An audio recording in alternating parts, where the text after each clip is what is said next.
Bonjour à tous, bonjour à toutes, bienvenue dans Tailgate NFL, le podcast 100% en français qui parle de toute l'actualité de la NFL. On se retrouve donc un nouveau jour, puisqu'avant on publiait le mardi, maintenant c'est le mercredi, puisque le lundi soir et le mardi matin sont dévolus au podcast Europe, à Tailgate Europe, avec l'actualité EFA et AFLE pendant toute la saison européenne des Paris Musketeers et des Paris Lights.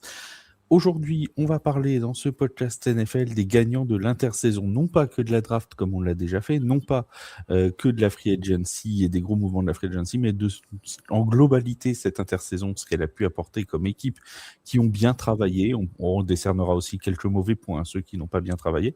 En parlant de mauvais points, notre finaliste du Super Bowl, mon Vince, comment ça va ? Non. Ça va pas. On n'arrête pas de marceler avec cela. Je m'en excuse. Je m'en excuserai toute ma vie. J'en suis désolé. Je suis désolé d'avoir déçu ma famille, mes enfants, ma femme, mes amis du podcast. T'as déshérité depuis. Qui ne me considère d'ailleurs plus comme un ami depuis. Je suis vraiment désolé. Je suis confus. Voilà. Confus. Il y a fût.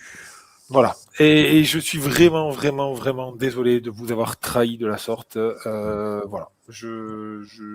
Merci de m'accueillir de nouveau malgré toute cette histoire sombre. Bah, t'es en sursis. Fais gaffe. Oui, j'ai bien compris. Après Kenneth Walker, la finale du Super Bowl, bon, c'est dur, mais on y arrive. Clairement, dans les gagnants de l'intersaison, il n'y a pas Vince. Est-ce que Tailgate est gagnant de l'intersaison? Ça va plutôt bien parce que vous êtes de plus en plus nombreux à nous écouter et ça nous fait très plaisir. Et d'ailleurs, on l'avait déjà précisé, mais de plus en plus nombreux aussi à l'étranger. On a quasiment 30% sur le continent américain pendant ce mois d'écoute. Donc voilà, on salue nos amis canadiens et américains qui nous écoutent et quelques pays que vous soyez. Bon, les Français aussi, on les aime bien, évidemment. Alors, je vous avais promis une petite surprise pour cet épisode, pour ce retour, pour cette nouvelle semaine. Parce qu'il n'y a pas Yaya. Il n'y a pas Yaya. Notre Yaya n'est pas là. Il a le droit aussi de souffler une petite journée de temps en temps. Il sera là jeudi pour Tailgate Talk. D'ailleurs, ce sera peut-être le seul à être là parce que pour l'instant, on n'est que deux. Mais enfin bon, ça c'est un autre débat pour un autre jour, comme dirait mon copain Wake. Mais lui, il est de retour après quelques semaines d'absence et on sait qu'il vous a tous manqué parce qu'on a reçu des dizaines de messages. Mon Seb est de retour parmi nous. Salut Seb, comment tu vas ? Salut Flav, salut Vince, bonjour à toutes, bonjour à tous, bonjour à tous. Merci en effet pour vos messages de soutien qui m'ont beaucoup aidé lors de ces moments difficiles, mais j'ai décidé qu'il était temps de revenir. Oui, en effet, la finale du Super Bowl, je ne pouvais pas laisser passer ça. Oui, en effet, c'est cliquer les Falcons, c'était plus possible. Je me suis dit, il est temps, Batman doit sortir de la Batcave, il faut remettre de l'ordre dans Gotham City. Il fallait que je revienne, c'était indispensable, car malgré notre succès, je sentais que ce podcast partait à volo, et je vais tenter, avec mes humbles moyens, de lui redonner un peu de tenue, n'est-ce pas ? Oui, ce sera une bonne chose. Je pense qu'on sera tous d'accord là-dessus. Alors, le concept de l'émission va être très très simple. J'ai demandé à mes deux comparses de me choisir pour eux qui ont été les gagnants de cette intersaison en NFL. On va parler aussi peut-être, parce que moi j'ai aussi quelques équipes dont j'aimerais parler. Donc, s'ils ne les ont pas choisis, parce qu'on ne va rien vous cacher, on ne s'est pas consulté, donc je ne sais pas ce que vont dire, ce que Seb va dire, ni ce que Vince va dire. Bon, ce que Vince va dire, il faudrait déjà qu'il ne nous cite pas les Argonautes d'Aix-en-Provence, mais ça, c'est un autre débat. Mais en tout cas, on ne sait pas ce qu'ils vont dire. Donc, moi, j'ai prévu des petites équipes. Allons savoir si ça va parler de ça. Alors, déjà pour toi, mon Seb, on va pas commencer par le grand gagnant, on va commencer par le troisième, numéro 3 chez toi. Alors, en troisième, bien. Bon, alors ça va être un peu par défaut, parce que j'avais pas vraiment songé en termes de hiérarchie. Sur mes trois, j'ai quand même deux choix qui m'ont surpris moi-même. Je le sens bien. Je sais pas pourquoi je le sens. Moi aussi, je le sens bien. En numéro 3, alors attention, petit disclaimer, notre sujet, je le rappelle, c'est les gagnants de l'intersaison. C'est pas une prospective sur les équipes qui pourraient cartonner la saison prochaine. Attention. Tu fais très bien de le préciser. J'ai oublié de le dire en introduction. Effectivement, on ne parle pas là. La semaine dernière, on a fait un podcast sur les prédictions de saison avec notamment le Super Bowl, etc., qui sera au Super Bowl. Là, on parle d'équipes qui, pour nous, ont réussi l'intersaison et ça englobe aussi bien la free agency, la draft, les signatures, les coachs, tout ce que vous voulez. Ouais. Et de se dire, voilà, cette équipe va passer de très mauvaise à mauvaise ou de mauvaise à moyenne. C'est pas forcément une équipe qu'on voit aller en play-off ou au Super Bowl. Hein. C'est des équipes qui ont bien travaillé cette intersaison. Et ça, d'ailleurs, le petit disclaimer qu'il fait, ça confirme un peu la théorie que j'avais de ce qu'il allait dire. Donc ça me plaît. Oui, ok, merci. Je te confirme, avant même que tu aies parlé, c'est ça le talent. Plus sérieusement, moi j'ai envie de commencer avec les Jets de New York. Parce que les Jets, ils sont partis, alors une fois de plus, pour un reset complet de leur escouade. Ce reset, il passe par la défense, qui a connu bien des difficultés la saison dernière. Sur la free agency, il y a quand même pas mal d'arrivées qui sont très intéressantes. D'abord, Minkah Fitzpatrick au poste de safety, 82 plaquages la saison dernière avec Miami. Sur la ligne défensive, Tevandre Sweat, 3e année de NFL, 2 sacs, 34 plaquages avec Tennessee. Toujours en défense, le linebacker de Mario Davis qui va apporter son expérience, 14 ans de NFL, 143 plaquages avec la Nouvelle-Orléans la saison dernière. Donc, malgré son bagage très important, ses stats sont pas vraiment en baisse. 143 plaquages, ça reste. Et un voyage à Paris l'an dernier. Oui. Et un voyage à Paris. Donc, en plus, il a certainement engendré des miles gratuits sur sa carte. Et puis, il a surtout le bonheur de me croiser. C'est pas rien. C'est surtout ça le truc. Oui. Le bonheur bien de sûr. me dire bonjour. Je pense que ça a été le grand moment de la saison. Je pense. Honnêtement. La saison dernière. Et puis, toujours en défense, David Onyemata en ligne défensive, 62 plaquages, dont 7 pour perte avec l'Atlanta. Et le cornerback Nashon Wright, ex-Chicagoan, 80 plaquages, 5 interceptions. Et à la draft, c'est une équipe qui a suivi cette même tendance défensive avec la draft de DeAngelo Pounds et du Edge, David Bailey. La défense, je crois qu'elle était classée 31e ou 32e des Jets la saison dernière. Elle était vraiment dans le fond du panier. On espère qu'avec toutes ces venues, ça va vraiment rehausser le niveau. Ils en ont beaucoup besoin. En attaque, il y a quand même un point d'interrogation sur le poste de quarterback, puisque leur acquisition d'intersaison, c'est Geno Smith. Donc, certes, joueur d'expérience, mais qui charrie avec lui une certaine irrégularité entre ses saisons, voire même au sein d'une même saison. Difficile de dire si c'est un point fort ou un point faible. Une chose est sûre, moi je ne l'envisage pas autrement qu'un quarterback de transition avant de trouver sans doute la perle la saison prochaine sur une draft 2027 qu'on annonce riche en quarterback. Encore faudra-t-il bien se placer pour cela. Et effectivement, d'où mon disclaimer d'ailleurs du début, pour bien se placer, faut pas gagner tant de matchs que ça. Oui. Sinon, on rate les bons prospects sur ce poste. Néanmoins, il ne sera pas tout seul, puisque ils ont drafté également en attaque avec le tight end Kenyon Sadiq, qui était certainement le meilleur tight end de la promo 2026, et le très bon prospect receveur Omar Cooper Jr. À noter, toujours du côté quarterback, les Jets ont également drafté Kate Klubnik au 4e tour. Je pense que c'est, au cas où ça se passe mal, c'est un choix sans risque véritable, qui peut s'avérer payant si le joueur travaille bien et s'ils peuvent le développer. Oui, non, c'est sûr. Alors, après, tu disais, faut pas trop gagner. Il faut pas oublier non plus que les Jets, même en gagnant un petit peu, ils auront potentiellement de quoi remonter à la draft l'an prochain parce qu'ils ont toujours leur 150 000 choix de draft de 2027. Là, ils en ont combien, 2 ou 3 au premier tour l'an prochain? Oui, ils en ont 2, il me semble. Ouais. Donc, il y aura possibilité à la rigueur d'aller chercher, pourquoi pas, là aussi un trade-up s'il y a besoin. S'ils sont par exemple 6e ou 7e, ils peuvent remonter un petit peu si un joueur leur plaît en monnayant un tour de draft. Geno Smith, toute cette équipe des Jets, Vince, toi t'y crois ou c'est pas dans tes tops de l'intersaison? Non, c'était clairement dans mes tops de l'intersaison aussi. J'aime beaucoup la manière dont c'est construit. On a beaucoup tapé cette équipe, à tort, à raison, peu importe, mais en tout cas on l'a beaucoup critiqué de par ses résultats passés et même présents. C'est une équipe un peu synonyme de lose en NFL actuellement, puisque vraiment, ça fait longtemps qu'on n'a pas vu un beau match de play-off là-bas. Encore une fois, Seb l'a dit, c'est pas parce qu'on les met dans le top 3 qu'ils finiront en play-off, c'est pas ce qu'on dit, la division restera compliquée, on rappelle qu'il y a les Bills et les Pats notamment dans la division.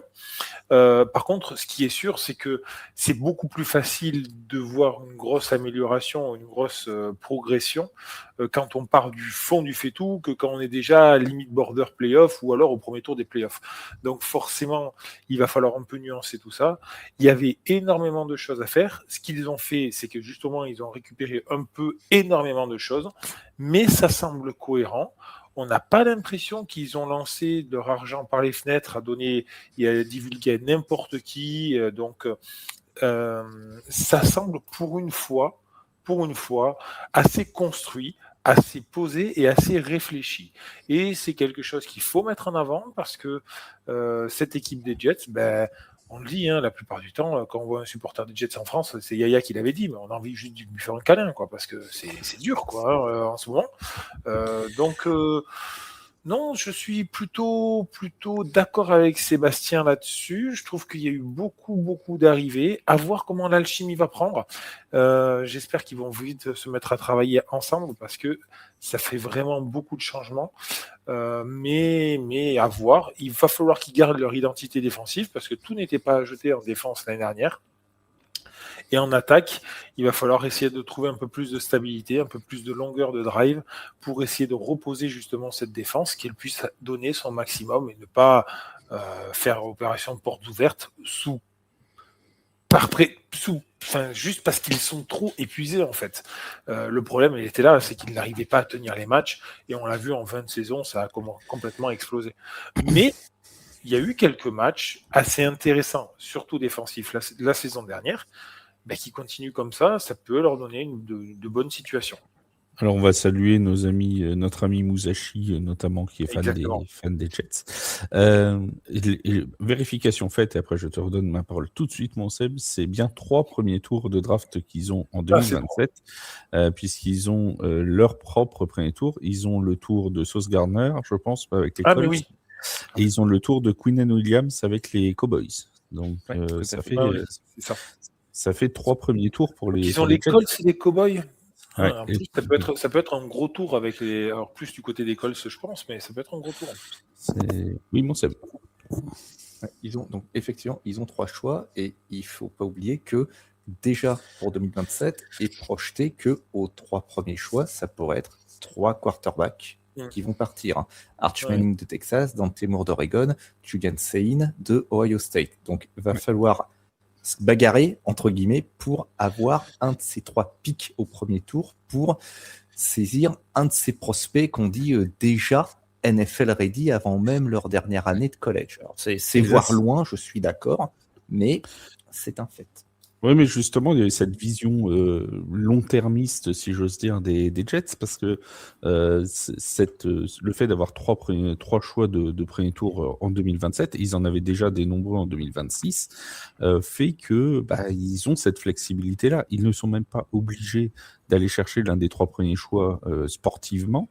Ils ont toujours cette flexibilité de pouvoir se dire on va être 5e, 6e, 7e, et puis on va avoir des tours de draft qu'on pourra utiliser pour effectivement remonter un petit peu plus haut avec une équipe qui par exemple ne sera pas en recherche de quarterback, parce que y a des équipes qui peuvent être très très bien classés dans l'ordre de la draft, mais qui ne recherchent pas forcément des quarterbacks. On peut penser aux Raiders par exemple, mais tu as complètement raison. On peut penser aux Raiders, on peut penser aux Titans, on peut penser... Tu as complètement raison dans ce sens-là, parce que en fait, ils vont faire une saison normale, et puis en fait, ils vont se dire, ok, en fait, on a tout. Il nous manque juste un QB. Eh bien oui, ils vont trade up forcément pour aller chercher un QB. Le plus drôle, ce serait qu'eux, ils réussissent une saison, on va dire moyenne, allez, à 6-7 victoires, et que les Colts se foirent complètement, et que ce soit avec le choix des Colts qui finissent dans les 3 premiers, tu vois. C'est pas savoir. Mais par contre, donc il y a cette possibilité-là de se dire, maintenant, on a un peu de tout, on a un groupe assez homogène, assez jeune, et on va le faire évoluer tranquillement, il nous manque juste un quarterback, donc on trade up pour aller chercher un quarterback.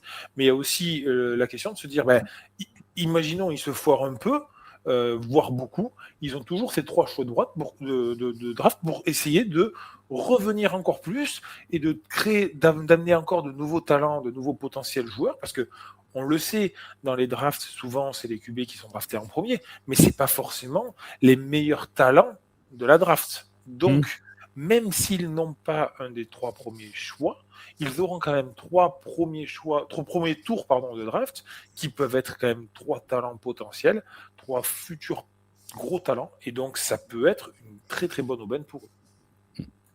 En tout cas, les Jets réussissent une saison plutôt, une intersaison plutôt intéressante à voir maintenant comment ça va se matérialiser.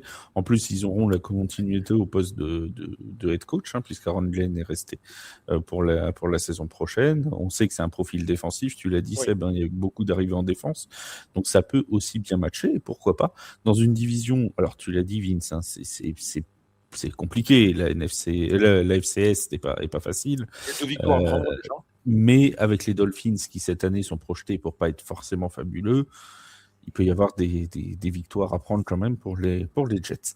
Mon Vince, une équipe à toi dont tu voulais nous parler. Alors, j'avais les Jets également en 3, figure-toi. C'est pour ça que je t'ai donné la parole pour que tu en donnes un des 2 autres. Alors, en fait, j'ai un problème. J'avoue que j'ai fait un. Si on n'avait qu'un. C'est pas moi qui l'ai dit, mais je l'ai pensé très fort. 3 des meilleures évolutions. J'avoue que j'ai 2 équipes après dont je voudrais parler aussi un petit peu, mais qui ont évolué, mais un petit peu, enfin, qui étaient déjà haut dans le classement, donc qui ont moins évolué en termes de Quelqu'un a compris cette phrase? En gros, mais dans ce cas-là, ok, très bien. Eh ben, je vais le dire. Moi, je trouve que les Giants ont bien développer leur effectif aussi. Dieu merci, t'as attendu qu'Yaya soit pas là pour le dire. Mais oui, mais bien sûr, je l'ai dit quand Yaya n'est pas là. Non, mais on va rester à New York. Moi, je trouve que les Giants avaient une base assez solide par rapport à ce qu'ils ont montré l'année dernière. On a vu pas mal de belles petites choses. Alors attention, là, on parle plus de compléments. Moi, ce que j'ai beaucoup aimé, c'est la manière dont ils ont géré le trade de Dexter Lawrence, parce que oui, à partir du moment où il a demandé un trade, on ne pouvait pas trop savoir ce qu'on pouvait attendre de ça. Aller chercher un premier tour, c'était une très bonne pioche. Ils sont allés chercher des talents qu'ils ont jugés capables de s'adapter à leur équipe et d'être directement prêts pour la saison. J'irai pas jusqu'à dire que les Giants iront faire les playoffs cette année, ce n'est pas du tout ce que je suis en train de dire, mais je pense que du côté de New York, on va pouvoir commencer à voir un petit peu du football, à voir un petit peu des choses se passer, et à voir un petit peu des formations se créer. J'attends beaucoup de Harbaugh du côté de Big Apple. J'aimerais qu'il arrive à insuffler un peu d'âme dans cette équipe. Là où il va avoir un peu de relais et où ça va lui permettre de poser sa poigne un peu sur cette équipe, c'est que justement, on a un duo quarterback, running back, en la personne de Dart et Scateboo, qui sont un peu les chouchous. C'était Jeanne Dart ? Dart, j'ai dit. Oh là là. Et Scateboo qui sont un peu les chouchous de la communauté new-yorkaise, qui aiment les suivre, qui aiment voir un peu comment ils sont, qui aiment les galvaniser.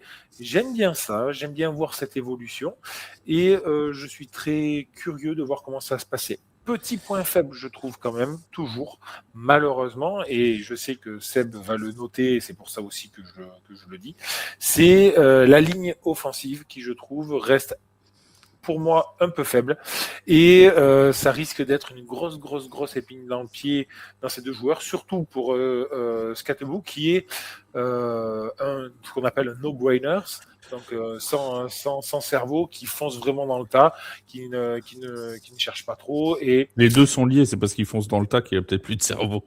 Oui, mais justement, il va falloir qu'ils se méfient un peu, parce que, bon, on le sait, les runs, ça va vite, une carrière de run, ça va vite, donc bon. Il va falloir faire attention, les blessures l'année dernière ont fait mal, il va falloir voir comment ça revient, mais je suis très curieux de voir comment ça va. En tout cas, Du côté de la défense, je trouve qu'ils se sont vraiment améliorés et ça va pouvoir soulager un peu cette attaque qui perdait complètement pied dans le 4e. À l'inverse des Jets, parce que justement, la défense n'était jamais sur le terrain, ils prenaient des points, donc voilà. Pour en revenir à ce que tu disais avant, on est bien d'accord que tu as donc préparé ton top 3 et 2 équipes en plus dont tu voudrais parler, c'est bien ça? Oui, c'est ça. D'accord, très bien. Mon Seb, est-ce que les Giants faisaient partie de tes cibles de ton top 3?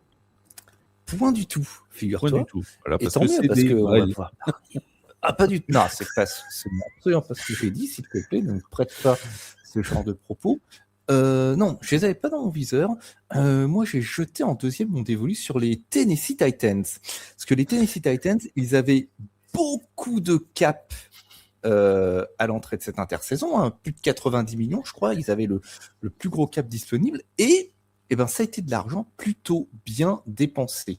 D'abord, on a trouvé un nouveau jouet pour Cam Ward, en la personne de Wan'Dale Robinson, 1014 yards, 4 touchdowns avec les Giants précisément la saison dernière.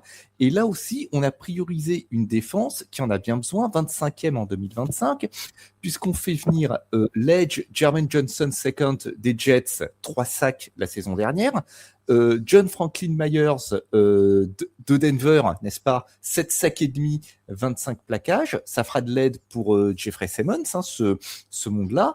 Et puis dans le backfield, Alonte Taylor, le cornerback qui arrive des Saints, 53 plaquages, 2 interceptions la saison dernière. Et Cordell Flott des Giants, qui avait réalisé une interception la saison dernière, qui n'avait pas tant de temps de jeu que ça. Il faudrait qu'il fasse attention de ne pas prendre l'eau. Oh, Oui. joli. Flott qui prend l'eau. Donc peu de temps de jeu, mais qui va certainement en avoir beaucoup plus du côté du Tennessee. C'est une méthode Patriots. C'est-à-dire qu'on a mis beaucoup d'argent sur la free agency avec un quarterback, du moins tant qu'on a un quarterback qui est toujours sous un contrat rookie. Parce que c'est à ce moment-là qu'il faut mettre des sous sur les joueurs vétérans et pas dans 2 ans quand il va falloir on verra, quand il va falloir le signer, et forcément quand il faudra le signer, il y aura un gros contrat à la clé. Sur le papier, ça fait une défense très compétente pour le head coach Robert Saleh. Là aussi, un coach de formation défensive, ça va lui plaire. Et en attaque, idem, on a drafté autour de l'attaque avec le receveur Carnell Tate de Ohio State au premier tour. C'était un petit peu surprenant, mais ça fait sens avec l'arrivée de Wan'Dale Robinson. Et avec un Calvin Ridley qui n'a plus qu'1 an de contrat. Et toujours au premier tour, on a pris également de la défense avec Keldrick Falk de Auburn, toujours dans l'objectif de renforcer le pass rush. Et Keldrick Falk, on voit en lui un profil à la DeForest Buckner ou la Air Armstead. Ça aussi, ça va rappeler des souvenirs à Robert Saleh. Et puis il y a aussi un autre point en attaque que l'on n'a pas évoqué, qu'on va peu évoquer en fait dans ces gagnants de la free agency, c'est la venue en coordinateur offensif de Brian Daboll, voilà, qui est un excellent coordinateur offensif malgré son passage en demi-teinte en tant que head coach des Giants de New York. Tu vois que finalement je parle des Giants hein, dans cette affaire parce que déjà, ça va très certainement lui permettre de rebondir. Et puis, une fois de plus, le travail de coordinateur, offensif ou défensif, ça n'est pas le même qu'un travail de head coach. Et il y a des individus qui excellent en tant que coordinateur, mais qui n'ont pas ce qu'il faut pour être head coach, qui est plutôt un travail de manager de son personnel, qui est d'une nature très différente. Enfin, ça peut varier selon les organisations, mais qui est d'une nature très différente de celle de coordinateur ou même de coach de position. Donc, je pense qu'il y a quelque chose pour que la sauce prenne du côté de Tennessee. On va attendre aussi de voir ce que donne l'année 2 de Cam Ward, qui a tout de même une grosse marge de progression, qui la saison dernière a fait toutes les erreurs qu'un rookie pouvait faire, c'est bon, c'est fait, mais qui a aussi montré une belle vista, une très grosse puissance de bras, et il va falloir s'appuyer dessus. C'est vrai que le rapprochement avec les Patriots c'est intéressant parce qu'on a vraiment cette idée d'un quarterback de 2e année qu'on a entouré. Tu l'as dit, il y avait beaucoup de cap space chez les Titans. Ils n'ont pas hésité à aller faire des trades, à aller rechercher des joueurs à la free agency, des joueurs, je pense, qui ont été choisis défensivement par Robert Saleh et que Brian Daboll connaissait, parce qu'avec Wendell Robinson, par exemple, il a quelqu'un qui le connaît déjà et qui le sait faire travailler. Donc, je pense qu'ils ont vraiment fait quelque chose pour essayer, oui, de faire une Patriots. Et en plus, ils sont dans une division. Je vais pas dire qu'il n'y a pas de shérif en ville, parce que la FC Sud, bon, on a quand même les Texans qui sont pas ridicules et qui dominent un petit peu. Mais tu vois, l'an dernier, est-ce que les Texans auraient été à cette position-là si les Colts ne s'étaient pas effondrés? Les Jaguars, c'est la même chose, tu vois. C'est des équipes qui, finalement, les Titans, s'ils peuvent créer rapidement, trouver une dynamique rapidement, bah, t'as pas une équipe qui survole non plus la division. Donc, ça semble pas complètement impossible. Vince, il va réagir. Non, mais je suis assez d'accord. Mais en fait, j'ai du mal à croire à ce roster. Je sais pas pourquoi. Parce que tu crois en personne. Tu n'es pas homme à croire. Non, C'est c'est ça, pas le vrai. problème. Regarde, j'ai dit que je croivais aux Louis Giants. Croivet Bâton. Louis Croivet-Bâton. Non, je sais pas pourquoi, mais je sais que beaucoup considèrent que les Titans ont fait une bonne intersaison, mais j'arrive pas à me dire que en fait, dans ma tête, j'arrive pas à débloquer les Titans bons ou moyens, tu vois. Je sais pas. Mais si tu regardes pas la NFL, t'as jamais vu les Titans bons, peut-être. Mais quand il y avait Derrick Henry, Mike Vrabel, je veux dire, avant Diana Russell. Non, mais bien sûr que oui. Mais là, c'est vrai que bon, je sais pas. Pour moi, il manque encore un petit truc. J'arrive pas à mettre le doigt dessus. Par contre, Mike Vrabel, il a réussi à mettre le doigt dessus, lui. J'espère. Et ça, c'est un autre problème pour un autre débat. Sur le bateau, tu veux dire? Voilà. Bref. Non, mais bon, effectivement, en fait, beaucoup de choses vont se passer sur vis-à-vis de l'adaptation de Cam Ward sur sa deuxième année, sur voir comment ça va se passer. Et en fait, on va lui demander beaucoup à ce pauvre petit. Donc, j'espère qu'il va pas non plus exploser en plein bol, qu'il va être vraiment entouré.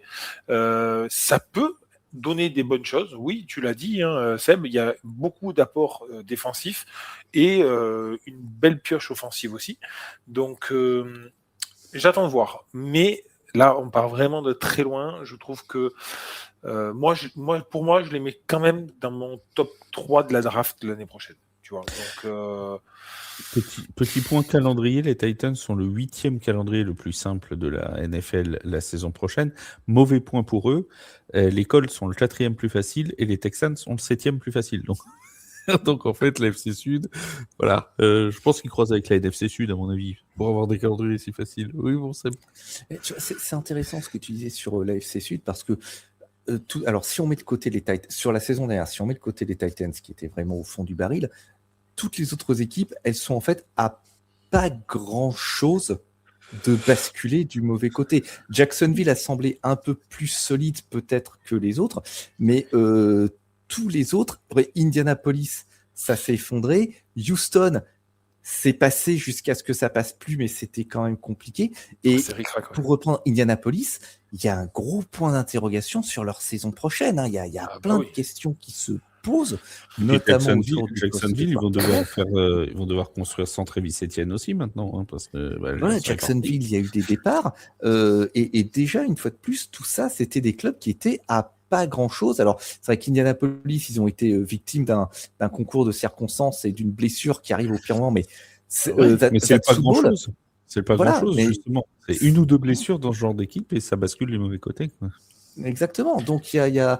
Alors, attention, une fois de plus, disclaimer, hein, je suis pas en train de dire que Tennessee va dominer la FC Sud la saison prochaine. C'est pas du tout mon propos. Mais c'est peut-être une division où, paradoxalement, il y a de la place pour tout le monde. Ah oui, ça je suis d'accord avec toi. Là, je suis complètement d'accord avec toi. Voilà, c'est juste, je sais pas, c'est mon ressenti. J'arrive pas à le préciser plus que ça. Je suis désolé. Et puis Seb est fan de Robert Saleh, c'est pour ça qu'il. C'est sûr. On va dire, j'ai une petite tendresse pour Robert Saleh. Forcément, je suis un peu. J'espère qu'il va réussir en tant que head coach quand même, parce que c'est sa deuxième expérience en tant que head coach, si je me trompe pas. Ouais, après les Jets il y a 2 ans. c'était les Jets. Voilà. Ah, mais les Jets, on lui a sacrément savonné la planche aussi. Bien sûr, mais c'est par contre, tu l'as dit aussi, la différence entre coach, head coach et coach offensif ou défensif, mais c'est un super coordinateur défensif par contre. Ça, là. Moi, j'avais beaucoup de tendresse pour Sean Payton, et puis après, il a signé chez Broncos. Depuis, ça s'est évaporé. C'est ainsi, c'est comme ça. Bon, tiens, en parlant de Broncos, mon Vince, mon cheval sauvage préféré. Qu'est-ce que tu avais dans ton autre top 3 ? T'avais mis les Giants ? Écoute, on a parlé des Giants et des Jets. Pourquoi ça aurait été en si bon chemin ? Ah bah oui, on va parler des Oranges quand même, rassure-moi. Bah oui, on va parler des Oranges.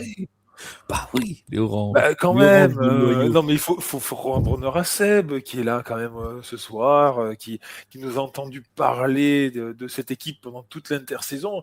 Et ben continuons sur cette lancée. Non. Très franchement. De toute façon, sinon le peuple le réclame. Hein. Mais bien sûr.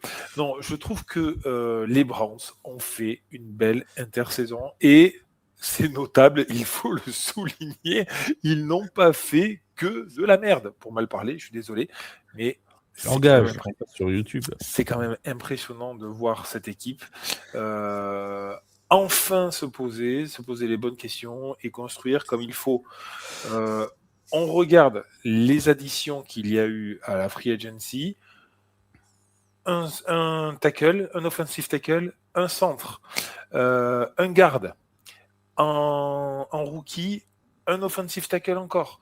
Ils ont mis tout sur la ligne et je trouve ça très intelligent. C'était quelque chose qui leur manquait. Ils avaient une instabilité, j'irais presque jusqu'à dire qu'elle est ancrée dans cette franchise au poste de quarterback. À un moment donné, ils se sont posé la question, pourquoi ? Pourquoi ? Simplement, on n'avait pas de ligne. Il n'y avait pas de ligne dans cette équipe depuis des dizaines d'années. Alors, des dizaines d'années, j'exagère, mais au moins une bonne dizaine d'années. Et là, j'ai l'impression qu'ils se sont servis de cette intersaison pour essayer de combler cette lacune. Je l'ai dit, donc il y a 4 apports au niveau de la ligne offensive, 2 apports en tant que wide receiver, donc des soupapes, des moyens d'évacuer la balle assez rapidement.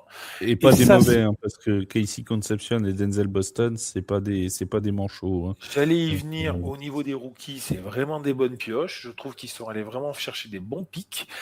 Tout ça, ça vient de la draft. Je trouve que c'est vraiment bien construit. Ils ont su garder leur talent défensif et leur homogénéité un peu défensive, parce que l'année dernière et depuis quelques années, on peut les critiquer, mais en défense, en tout cas, ça tient la baraque.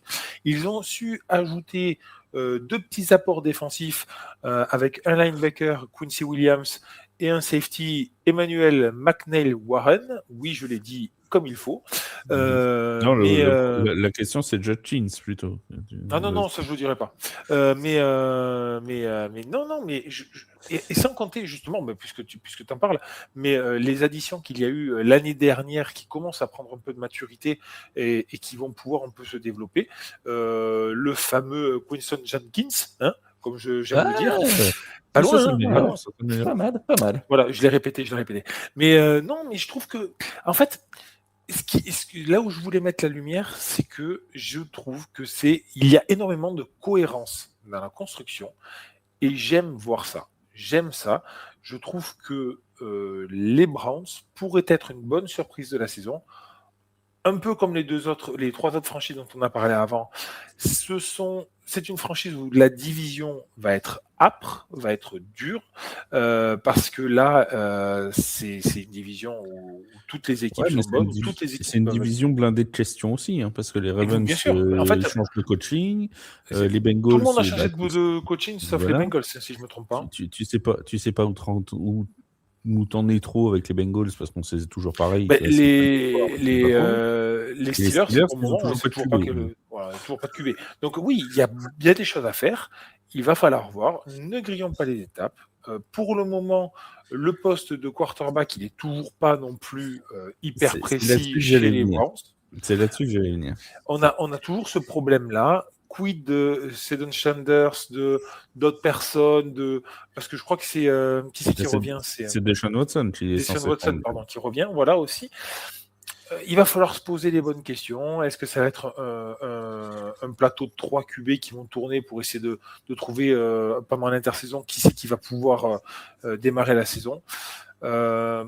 Bon, il y a pas mal d'interrogations. En tout cas, moi, ce que j'aime bien, c'est qu'ils ont mis tout en œuvre pour essayer de sécuriser ce poste de quarterback, en tout cas de le protéger, pour que lui ait plus à penser à sa survie à chaque instant. Et c'est déjà pas mal. D'après les informations qu'on a eues la semaine dernière, pour l'instant, ce serait Deshaun Watson qui tiendrait la barque pour être quarterback titulaire. Est-ce que justement, Seb, c'est pas là la faiblesse des Browns cette intersaison, de pas avoir dit clairement, voilà, un tel sera titulaire. Alors après, le choix sera toujours discutable parce que bon, Shedeur Sanders, ça fait beaucoup parler, mais est-ce qu'il a tellement prouvé l'année dernière? C'est une question. Là, il y a une vraie ligne. Est-ce que ce serait pas le moment justement de mettre un jeune il est protégé, il a des cibles pour le tester un petit peu. Et je vais faire l'analogie avec mes Saints de la Nouvelle-Orléans, comme pour Tyler Shough, où il sait qu'il aura des cibles, qu'il a une ligne compétente. Au moins, tu sais, quitte à aller chercher un autre quarterback la saison prochaine si ça tourne mal. Effectivement, ce serait le moment peut-être de le tester réellement dans des conditions qui sembleraient un petit peu plus confortables. Il faut pas oublier également que effectivement Cleveland y réussissent une belle construction et ils la réussissent avec tout de même une marge de manœuvre très limitée sur la free agency parce qu'ils ont un cap qui est plombé une fois de plus par le trade de Deshaun Watson. Il y a combien 4 saisons de ça, au moins 4 saisons de ça, c'est ça. Voilà, qui leur a coûté donc une fois de plus énormément d'argent et qui leur bouffe un cap, mais dans des proportions à peine imaginables.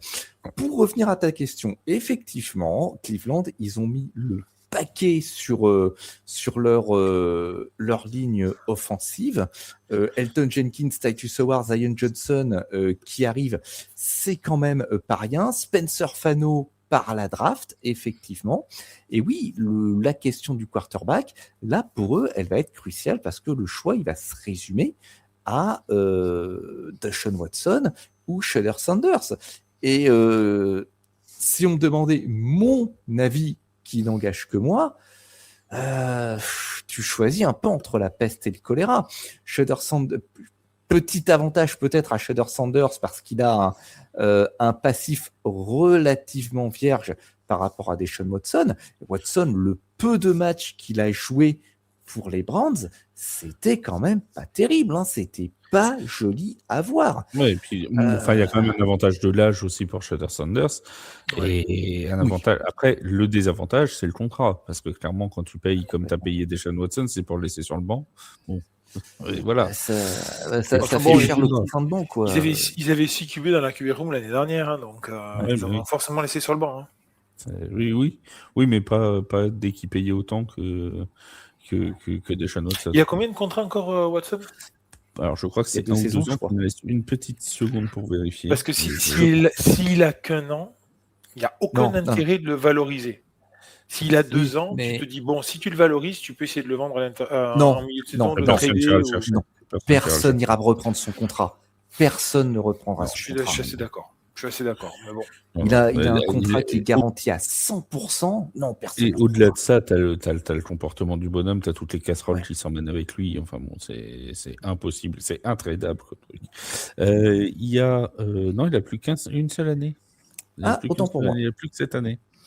Il avait signé 5 ans en 2022, donc 2022, 2023, 2024, 2025 et 2026. C'est là aussi il va y avoir la question de l'avenir derrière, parce que Sanders, pour moi, donc il était 5e ou 6e tour, donc il a qu'un contrat de 2 ans de rookie garanti.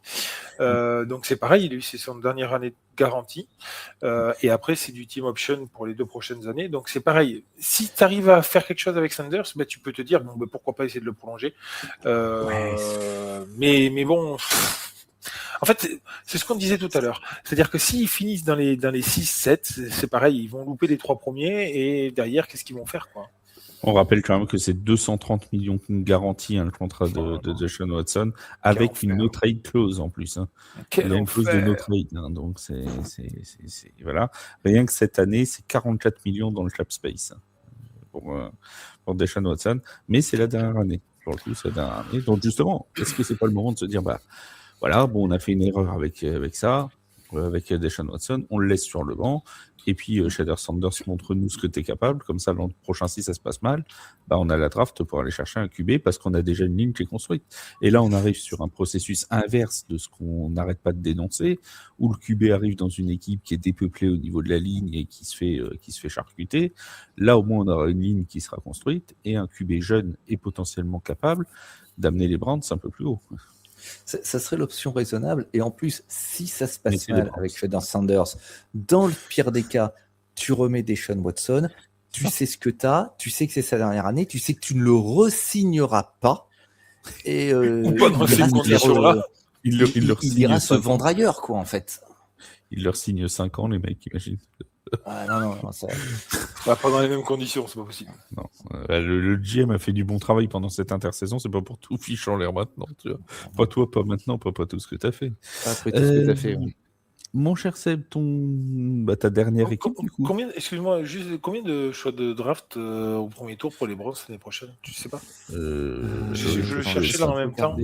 Pour moi, c'est un, non mais... Je crois qu'il y en a qu'un. Il y en a qu'un. Je pense qu'il y en a qu'un. Je te confirme qu'ils n'en ont qu'un. Ok.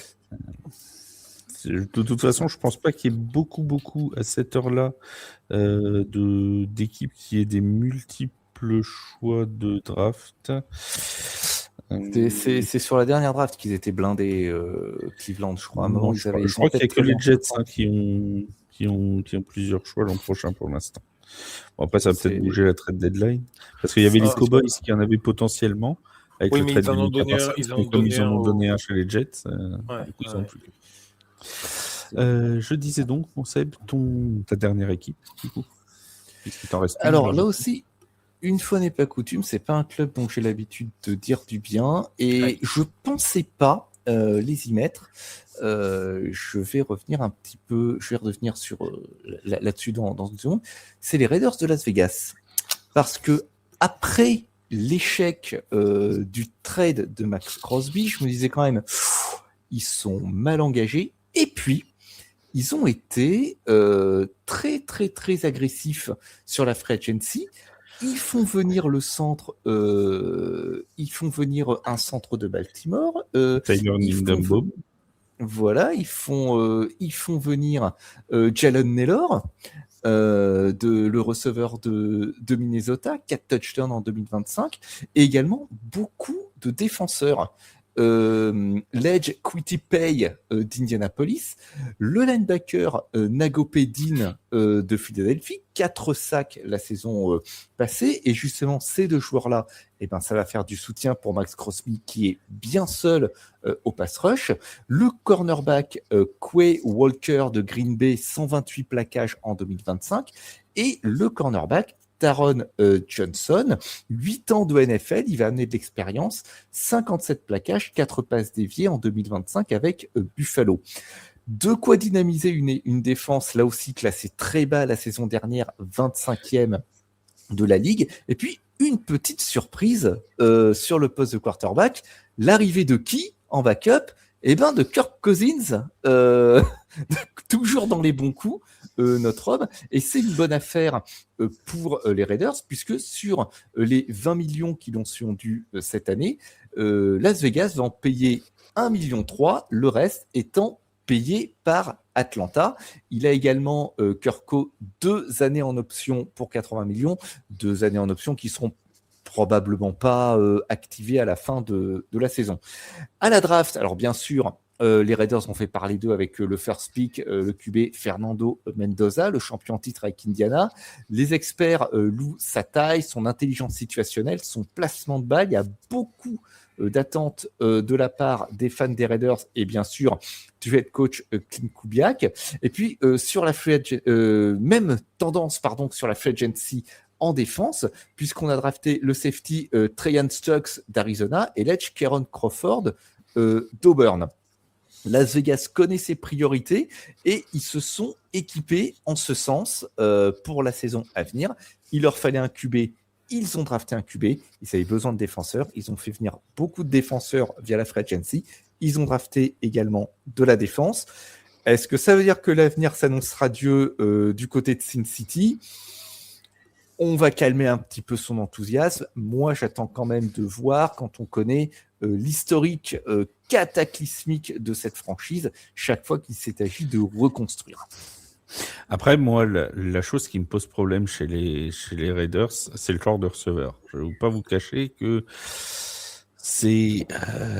pour moi, ils ont deux quarterbacks. Kirk Cousins qui est capable de tenir la baraque et Kirk Cousins qui est capable d'apprendre à Fernando Mendoza. Donc, là-dessus, pas de souci. Ils ont une défense qui va tenir la route parce que tu l'as dit, il y a eu des très bons ajouts. Il y a Max Crosby qui finalement est toujours là. Ça va tenir la route. Il y a un tight end qui est probablement l'un des meilleurs tight ends de toute la NFL avec Brock Bowers. Tu as un running back qui est l'un des meilleurs aussi de la NFL, même s'il ne l'a pas montré forcément toujours l'an dernier. Ashton Genty, dès qu'il va exploser, ça va être un excellent running back. Problème, corps de receveur, tu as quand même en numéro 1 Trey Tucker derrière Jalen Nailor et Jack Beck. Ça me semble un peu light. Ça me semble un peu light quand même. Ça me paraît un peu light. Et je me dis, tu vois, s'ils avaient été chercher un vrai, tu vois, un très bon numéro 1, comme receveur, avec des quarterbacks capables, un bon tight end, un bon jeu de course, une défense qui tient, bah les Raiders, ils auraient peut-être pas été loin de la vérité finalement. Moi, ça me fait peur parce que cette division, elle va être dure au final. Il y aura même plus d'équipe facile.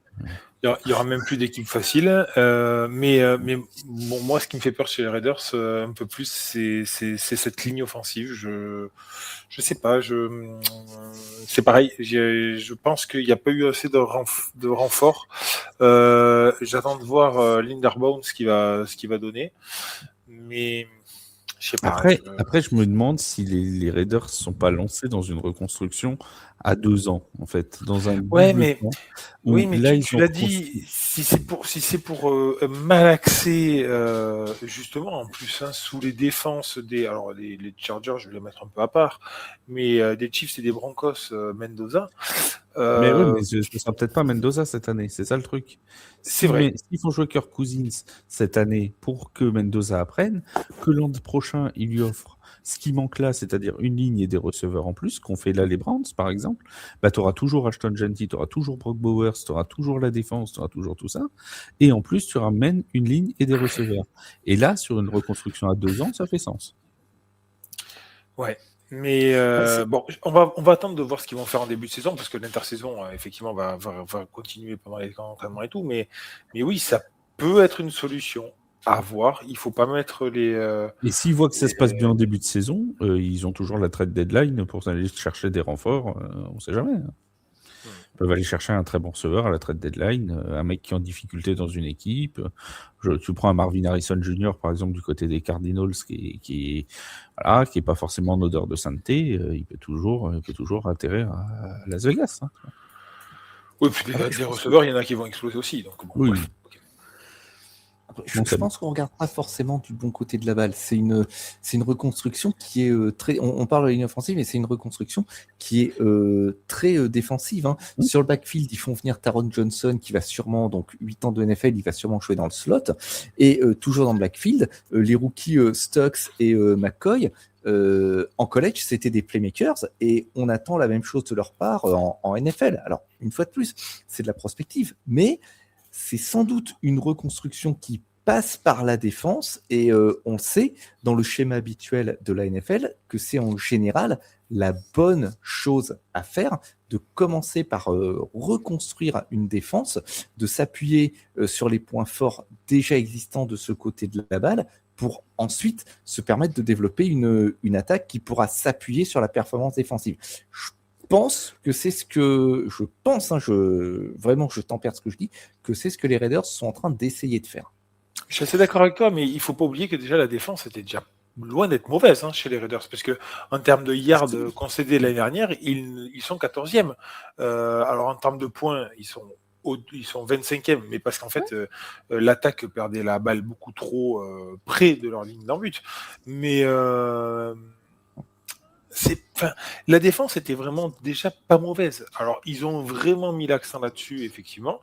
La crainte qu'il peut y avoir là-dedans, c'est que justement les deux gros talents qu'on a en attaque, qui sont Bowers et Genty, se sentent un peu seuls, esselés au cours de la saison.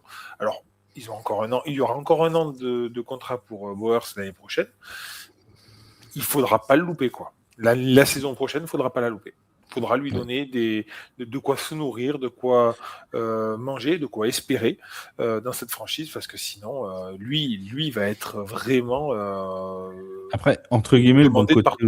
le bon côté aussi, c'est qu'ils n'ont pas drafté 4 très gros talents la même année. C'est-à-dire que Ça, c'est Bowers, vrai. tu peux le prolonger une année, l'année suivante Genty, l'année suivante Mendoza. Tu vois, t'as pas 4 mecs à prolonger en même temps qui vont te manger des millions d'un coup, quoi. En tout cas, ça va être une des équipes intrigantes à suivre. Ça va faire partie des équipes, un petit peu comme tu as parlé des Giants, hein, c'est des équipes qui vont être intéressantes à suivre parce que en évolution et on ne sait pas de quel côté encore la pièce va tomber. Mon Vince, tu avais une autre équipe que tu voulais mettre en lumière? Alors moi j'en avais deux, mais qui étaient déjà bien mieux placés et que je trouve qui ont bien amélioré, mais je vais pas trop rentrer dans les détails parce qu'on a déjà bien tergiversé sur les autres, mais je trouve que dans la continuité de la construction ou dans la reconstruction, les Ravens et les Packers sont deux équipes qui m'ont fait bonne impression dans l'intersaison. Je trouve que ils n'ont pas tout explosé pour essayer de retrouver un peu les sommets et de retrouver la place qu'ils cherchaient l'année dernière, à savoir pour les deux équipes d'aller chercher un Super Bowl. En tout cas, moi je trouve que les Ravens sont vraiment sur une bonne voie. Changement de coach, on peut se dire qu'ils changent complètement de dynamique, mais c'est très réfléchi. Et du côté des Packers, on garde le coach. C'est pas beaucoup de changements. On va essayer de construire un peu plus sereinement. L'arrivée l'année dernière, j'ai mangé son nom, très tardive du D-end et qui s'est blessé en fin de saison, du rusher. J'ai perdu son nom, qui arrivait des Dallas. Micah Parsons. Micah Parsons, pardon, qui arrivait très tard. Ça aussi, quand même, mine de rien, ça bouleverse un vestiaire hein, juste avant une saison. Donc là, ils sont un peu plus posés. Je pense qu'il va pas y avoir beaucoup de compléments de dernière minute et je trouve ça très intéressant à suivre et curieux de voir la saison de ces deux équipes. Alors moi, il y a une équipe dont je suis curieux, dont on n'a pas parlé parce que pour moi, elle fait pas partie des tops de cette intersaison. C'est juste qu'elle m'interpelle, cette équipe. Et j'ai envie d'avoir votre avis, notamment celui de Seb, parce que il y a un joueur qu'il a bien connu dans cette équipe, c'est les Vikings du Minnesota, avec l'arrivée de Kyler Murray et l'arrivée la semaine dernière de Jawan Jennings, l'ancien receveur des San Francisco 49ers. C'est une équipe, je n'arrive pas du tout. Alors, c'est souvent le cas, hein, d'ailleurs, avec les Vikings, mais j'ai vraiment du mal à lire leur intersaison. Est-ce que c'est une équipe, on ne sait pas trop, tu vois, il y a toujours l'ombre de JJ McCarthy, qu'on ne sait pas trop comment ils vont l'utiliser, parce que maintenant, il y a Kyler Murray en plus. Est-ce que Kyler Murray va pouvoir montrer plus de qualité que quand il était chez les Cardinals? On sait que Kevin O'Connell est un excellent coach. Il y a l'apport de Jawan Jennings, mais tu as toujours Justin Jefferson qui est là. Donc, est-ce que Jennings en receveur numéro 2 peut être une bonne solution? Voilà. Dites-moi un petit peu, dis-moi mon Seb ce que tu en penses, parce que moi je suis perdu avec cette équipe. J'ai le même sentiment que toi. On a l'impression. J'ai oublié de préciser, tout ça dans une division où il manque pas de tête d'affiche, quoi. Exactement, c'est la problématique principale. Je suis un petit peu du même avis que toi, dans le sens où j'ai l'impression qu'il n'y a pas de direction qui est prise par cette équipe.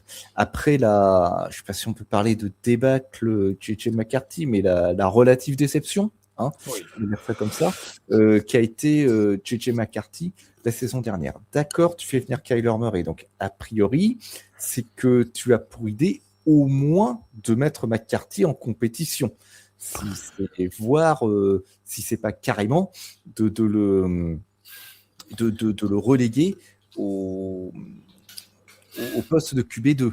Mais Kyler Murray, malgré ses qualités, il a déjà un passif à Arizona qui est un petit peu compliqué. Est-ce que c'est vraiment l'homme de la situation, celui que tu veux, pour l'idée de ton équipe dans une division, comme tu le disais, qui est quand même qui a franchement monté en puissance sur les 2 dernières saisons et dans laquelle il y a quasiment plus de petites équipes. Tu fais venir Joanne Jennings dans un club qui est déjà très encombré au niveau des receveurs, ça n'enlève rien à la valeur du joueur. Moi, c'est un joueur que j'aime bien, Joanne Jennings, et qui a toujours fait le job quand il était à San Francisco. Il n'y a pas de raison qu'il ne fasse pas le job à Minnesota, mais est-ce qu'il aura autant de place ? Moi, ça me fait lever un sourcil.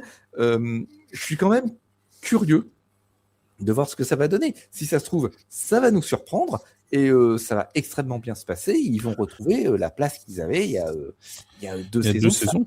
Ouais, rappelons-nous qu'il y a 2 saisons, ils étaient donnés comme potentiel first pick et qu'ils se sont retrouvés très très très très bien embarqués dans leur saison. Donc c'est encore une fois une équipe qui est pas forcément très évidente à lire. Vince, tu veux parler des Vikings? Année paire, bonne année des Vikings. De toute façon, c'est toujours comme ça. Hein. On a l'impression que c'est une année sur 2. Donc, je sais pas, on va leur sauter ça. Maintenant, la division est folle, là encore. Je pense que c'est une des plus relevées, pardon. Vraiment, Kyler Murray, c'est le point d'interrogation. Parce que, vous l'avez très bien dit, quid de cette compétition de QB, est-ce qu'il va y avoir vraiment une alchimie, une réelle compétition, comment ça va se passer? Bon, je pense qu'ils savent ce qu'ils font, je leur souhaite en tout cas. Voilà, ça va être dur quoi qu'il arrive, puis quoi qu'il arrive, ça sera showtime là-bas, parce que quoi qu'il arrive, on verra toujours des choses un peu folles du côté du Minnesota. Les amis, merci beaucoup. Je pense qu'on a fait le tour. Vous n'avez pas d'autres équipes que vous vouliez dont vous vouliez parler. Je rappelle tous les programmes parce que la semaine est chargée. Vous pouvez déjà retrouver le podcast EFA, non pas ELF, AFLE, qu'on a fait lundi soir. Il est disponible depuis mardi sur toutes les plateformes. Celui-là va donc être diffusé mercredi matin. On aura jeudi matin aussi un podcast NCAA, l'équipe de la NCAA qui a fait un petit podcast sur le transfert portal. Donc, ils vont vous expliquer tout ça. Ça va être très intéressant. C'est jeudi matin. Et jeudi soir, 21h30, on se retrouve avec Yaya pour Tailgate Talk. On parlera notamment de la sortie du calendrier et de l'adversaire des Saints de la Nouvelle-Orléans en France, puisqu'on connaîtra officiellement à cette heure-là l'adversaire des Saints pour le match au Stade de France, sans doute au mois d'octobre, mais là encore, on aura la date qui est prévue. N'oubliez pas aussi vendredi, 19h30, le premier match des Paris Musketeers face au Francfort Galaxy. Ce sera à suivre en direct sur YouTube. Et un petit stream se prépare éventuellement pour vous parler de cette rencontre et pour vivre avec vous cette rencontre. On vous en dira plus dans les prochaines heures. Merci à tous de nous avoir suivis. Vous suivez aussi nos amis du podcast N1 pour la NBA et la WNBA. Merci Monseb, merci Vince. Merci à tous d'avoir été avec nous. On se dit à très vite, très très bientôt, jeudi soir en direct pour Tailgate Talk. Salut tout le monde. Salut. Ciao, bye.